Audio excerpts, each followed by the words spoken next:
Selamat siang, terima kasih untuk kesempatan yang diberikan kepada kelompok kami. Kami dari kelompok 5 akan mempresentasikan materi tentang interaksi interkoneksi manusia dan alam dalam perilaku kesehatan. Adapun anggota kelompok kami yaitu Tarahatana Marpaung, Intan Indra Ramanat, Cynthia Lucia Rembet, dan saya sendiri Tuti Suryani orang bio. Kita masuk pada poin yang pertama, yaitu latar belakang. Manusia merupakan bagian dari alam.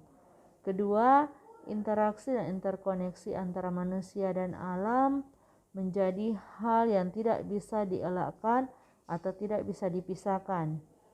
Manusia memenuhi perannya di alam melalui komunikasi dan perilaku.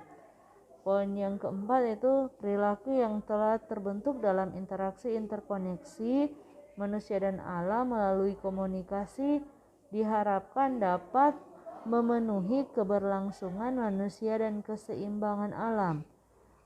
Untuk materi yang berikut akan dibawakan oleh Cynthia Lucia Rembet. Disilakan. Interaksi interkoneksi manusia dan alam. Menurut Sukanto, pada tahun 2003, interaksi merupakan aktivitas-aktivitas dalam suatu pergaulan berisikan harapan-harapan individu tentang apa yang sepantasnya dilakukan dalam hubungan sosial. Interaksi akan menimbulkan situasi sosial, di mana akan terdapat saling hubungan antara individu karena naluri untuk hidup bersama, keinginan untuk menyesuaikan sosial, dan menyesuaikan diri. Manusia tidak pernah mampu melepaskan ketergantungannya akan alam. Alam juga memiliki ketergantungan dengan manusia, walaupun tidak terlalu besar.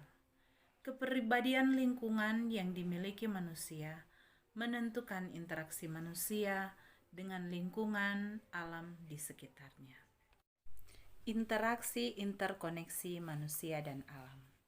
Manusia tidak pernah mampu melepaskan ketergantungannya akan alam dalam hidupnya semenjak dahulu.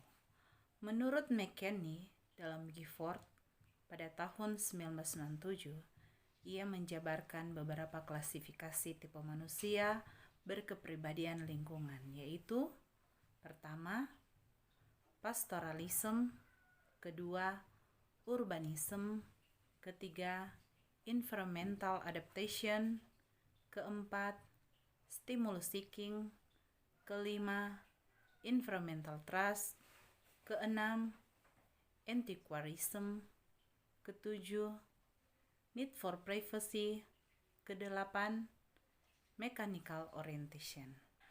Menurut Sonnenfeld dalam Gifford pada tahun 1997, dia menambahkan beberapa hal bahwa manusia dapat digolongkan menjadi beberapa tipe.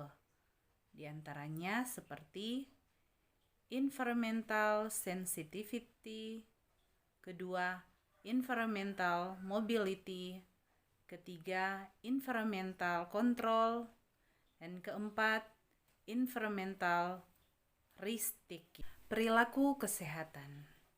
Dari segi biologis, perilaku adalah suatu kegiatan atau aktivitas kegiatan organisme yang bersangkutan.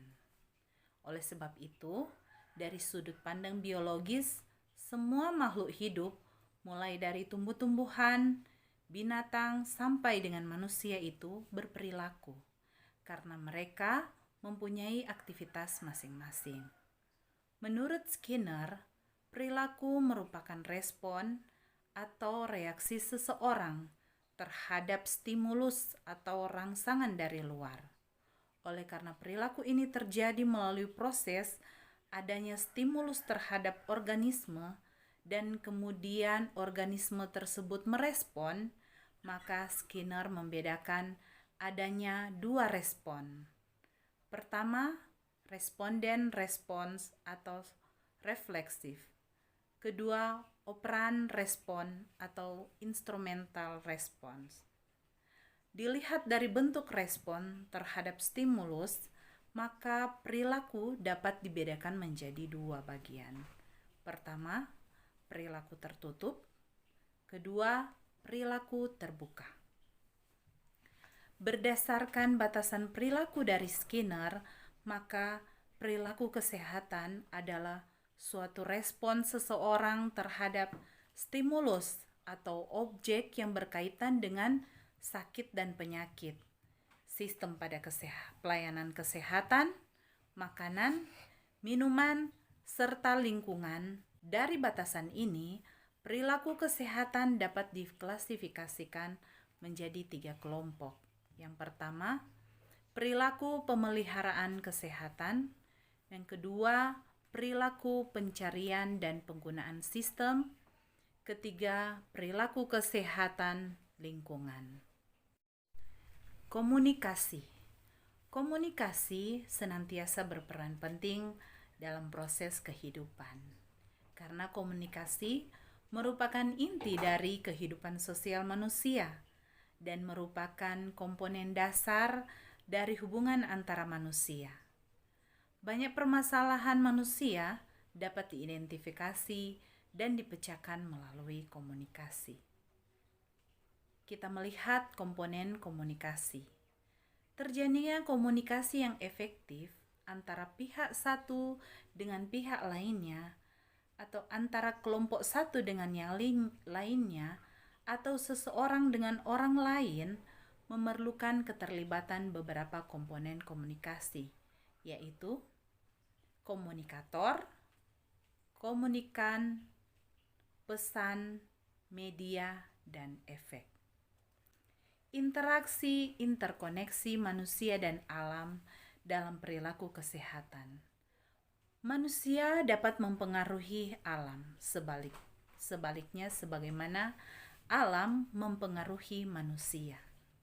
Manusia dengan segala perilakunya merusak alam dan menciptakan banjir di lingkungan tempat tinggalnya, dan secara sebaliknya, banjir yang rutin terjadi membentuk perilaku khas dari mereka yang tinggal di kawasan tersebut dibandingkan mereka yang tinggal di kawasan bebas banjir. Seperti yang telah dipaparkan sebelumnya mengenai apa itu interaksi interkoneksi manusia dan alam dalam perilaku kesehatan, berikut ada dua contoh jurnal yang bisa kita jadikan review singkat mengenai bagaimana interaksi antara manusia dan alam dapat berpengaruh pada perilaku kesehatan. Jurnal pertama yang berjudul An Overview of the Impact of Man-Environment Relationship on Human Health in Nigeria, atau yang bisa saya terjemahkan, sebuah pembahasan mengenai akibat dari hubungan manusia dan alam terhadap kesehatan manusia di Nigeria. Dalam jurnal ini membahas mengenai bagaimana aktivitas manusia yang seringkali melibatkan alam telah membawa banyak keuntungan singkat bagi manusia, namun di sisi lain memberikan efek buruk bagi alam dan pada akhirnya akan merugikan manusia juga. Dalam jurnal ini juga penulis mengumpulkan data sekunder dari berbagai sumber yang menunjukkan banyaknya penyakit yang menerpa manusia disebabkan oleh polusi lingkungan yang dipicu oleh aktivitas antropogenik. Antropogenik secara literal diartikan sebagai periode waktu di mana manusia mulai memiliki pengaruh global terhadap ekosistem di bumi. Jadi aktivitas antropogenik ialah sekumpulan kegiatan manusia dalam skala global yang berpengaruh terhadap ekosistem di bumi, entah itu positif maupun negatif. Aktivitas antropogenik meliputi urbanisasi dan kegiatan global manusia lainnya. Selain itu, aktivitas antropogenik tersebut tidak bisa lepas dari dampak negatif yang ditimbulkan olehnya. Aktivitas antropogenik tersebut menyebabkan kerusakan bagi alam secara langsung maupun tidak langsung, seperti pertumbuhan populasi yang melonjak, konsumsi dan produksi berlebihan, eksploitasi alam berlebihan, polusi, dan penebangan hutan besar-besaran. Pada pembahasan jurnal ini, terdapat tabel yang memaparkan mengenai perubahan lingkungan seperti pertama, suhu udara yang semakin tinggi. Suhu udara yang semakin tinggi disebabkan oleh aktivitas manusia seperti pembakaran semak belukar, penebangan hutan, peternakan besar-besaran, pembakaran bahan bakar fosil. Aktivitas-aktivitas ini dapat memicu munculnya patogen seperti salmonella dan penyakit yang menyebar melalui kutu. Penyakit-penyakit yang terjadi dapat berupa keracunan makanan hingga penyakit seperti Lyme disease. Intensitas hujan yang tinggi, yang kedua ialah intensitas hujan yang tinggi dan banjir Nah, intensitas hujan yang tinggi dan banjir dapat disebabkan oleh aktivitas manusia seperti pembakaran bahan bakar fosil, penebangan dan polusi air melalui limbah industri. Patogen yang muncul seperti Cryptosporidium dan Giardia ialah masalah kesehatan yang muncul. Patogen yang muncul ialah seperti Cryptosporidium dan Giardia yang akan mengakibatkan masalah kesehatan yang muncul seperti gastrointestinal distress. Yang ketiga ialah iklim yang basah dan hangat.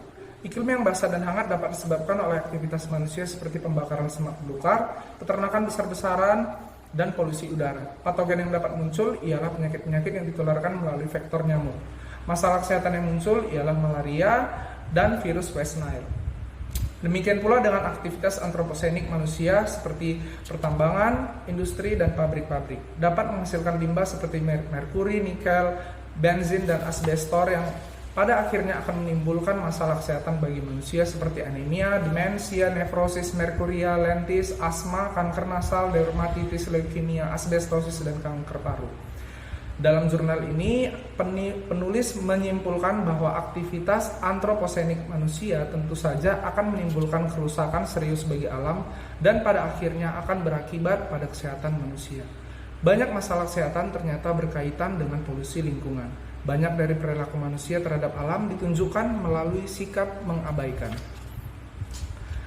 Pada contoh jurnal yang kedua yang berjudul Ecosystem Health, Human Existence and Biocapacity Deficit, The Ethical Relationship atau dengan terjemahan kesehatan ekosistem, eksistensi manusia dan kurangnya biocapacity.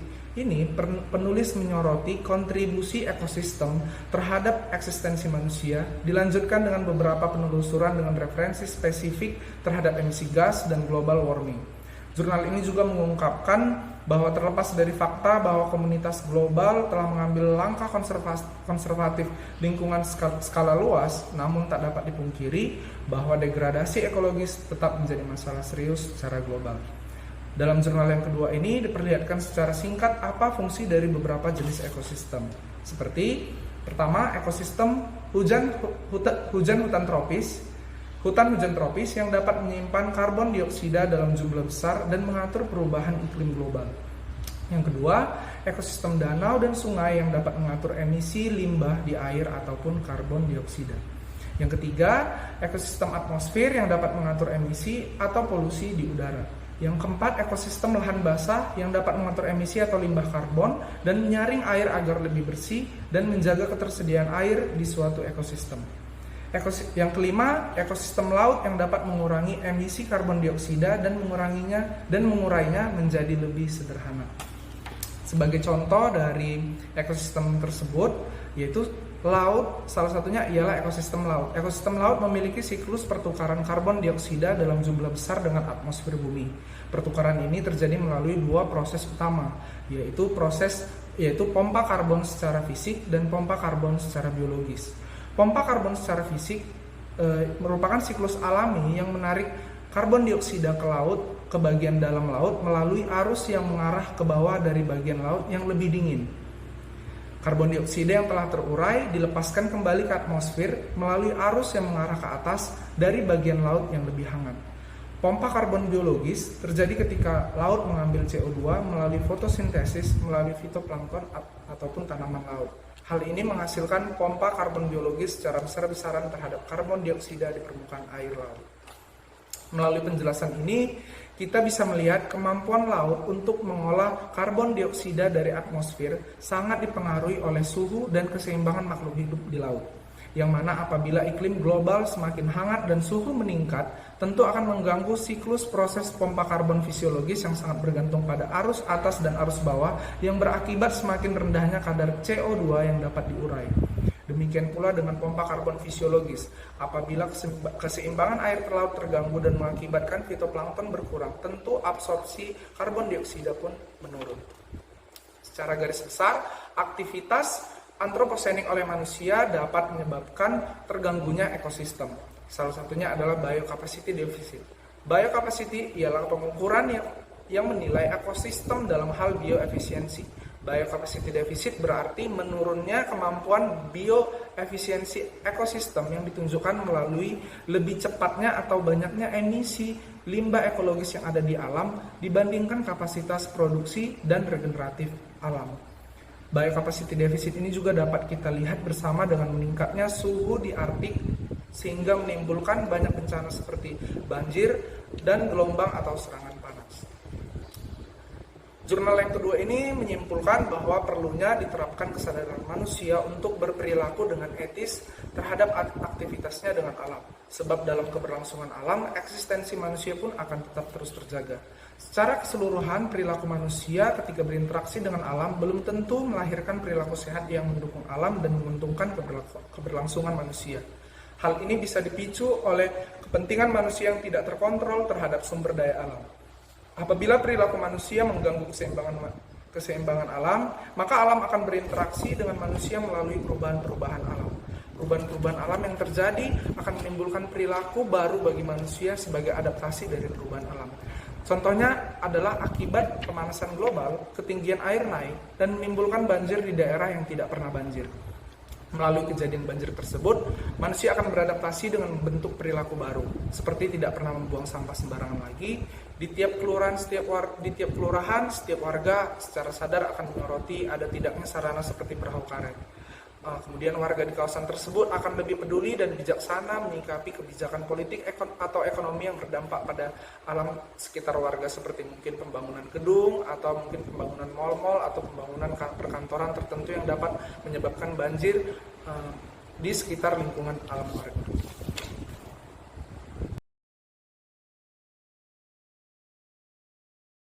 Kesimpulan, interaksi interkoneksi manusia alam dalam perilaku kesehatan merupakan suatu kesinambungan yang terjadi terus-menerus dalam keberlangsungan hubungan jangka panjang manusia dan alam atau setidak-tidaknya keberlangsungan hidup manusia sendiri.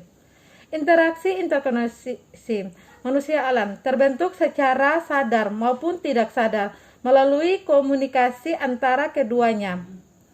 Komunikasi tersebut melahirkan aksi-reaksi berantai antara manusia alam yang akan membentuk kepribadian atau karakter manusia dalam bertahannya hidup untuk keberlangsungannya dalam alam.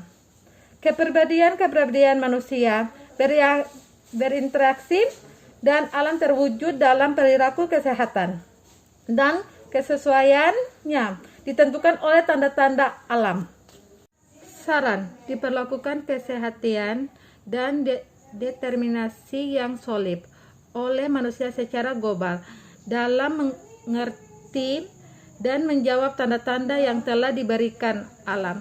Sebagai respon dari bahasa manusia berupa aktivitas yang melibatkan alam. Entah aktivitas tersebut menunjang keseimbangan alam atau justru menanggung jawab keseimbangan tersebut. Regulasi dan perjanjian secara global untuk menjaga keseimbangan alam menjadi hal yang baik untuk dilakukan. Namun, kesadaran tiap individu secara luas yang dipisahkan oleh jurang perbedaan pribadi, suku, ras, bangsa, dan budaya menjadi tantangan yang sebenarnya lebih mendesak untuk diselesaikan. Terima kasih. Demikianlah pemaparan dari kelompok kami. Kiranya video ini dapat berguna bagi Bapak Ibu sekalian. Atas perhatiannya disampaikan banyak terima kasih dan selamat siang.